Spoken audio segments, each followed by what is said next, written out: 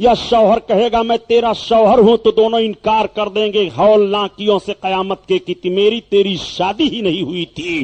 گرمی سے بدن بھڑک اٹھیں گے. اعلی حضرت عظیم البرکت دعا مانگتے ہیں اور دعا مانگنے کا ڈھنگ بتاتے ہیں. یا الہی گرمی محشر سے جب بھڑکے بدن دامن محبوب کی ٹھنڈی ہوا کا ساتھ ہو, اور یا الہی جب زبانیں باہر آئیں پیاس سے صاحب کوثر شہ جود و عطا کا ساتھ ہو, اتنی شدت کی پیاس لگے کہ زبانیں پیاس سے باہر نکل آئیں گی. اس طرح کی کیفیت 1000 برس کا عرصہ گزرے گا یا 7000 برس کا عرصہ گزرے گا یا 12000 برس کا عرصہ گزرے گا یا 25000 برس کا عرصہ گزرے گا. نفسی نفسی کا عالم ہوگا. سارے لوگ پریشان ہوں گے. اب سارے لوگ حضرت آدم علیہ السلام کے پاس جائیں گے. رب تعالی نبیوں اور رسولوں کے لیے نور کا منبر بچھوائے گا. حضرت آدم علیہ السلام کے پاس سب پہنچیں گے اور رو رو کر کے عرض کرنے لگیں گے اے حضرت آدم علیہ السلام ہم سب آپ کی اولاد ہیں. آج ہماری مصیبت کو آپ دیکھو, آج ہماری پریشانی کو آپ دیکھو. رب کی بارگاہ میں ہماری مدد کر دو, ہماری فریاد کو پہنچو. تو حضرت آدم علیہ السلام ارشاد فرمائیں گے اذهبوا الی غیری نفسی نفسی, میرے علاوہ کہیں اور جاؤ, آج تو میں خود اپنے میں ہوں. ایک بات اور بتاتا چلوں پیارے, آج دنیا میں لوگ چاہیں جو زبان بولیں لیکن مرنے کے بعد سب کی زبانیں آٹومیٹک عربی ہو جائیں گی. وہ عربی بولیں گے بھی اور عربی سمجھیں گے بھی. آج ساری دنیا میں جتنی بھی زبانیں بولی جا رہی ہیں, ہر ملک کا آدمی اپنی اپنی زبان کو بولتا ہے, لیکن مرنے کے بعد سارے لوگ ایک زبان ہو جائیں گے. وہ آٹومیٹک عربی بول لیں گے بھی اور عربی سمجھیں گے بھی.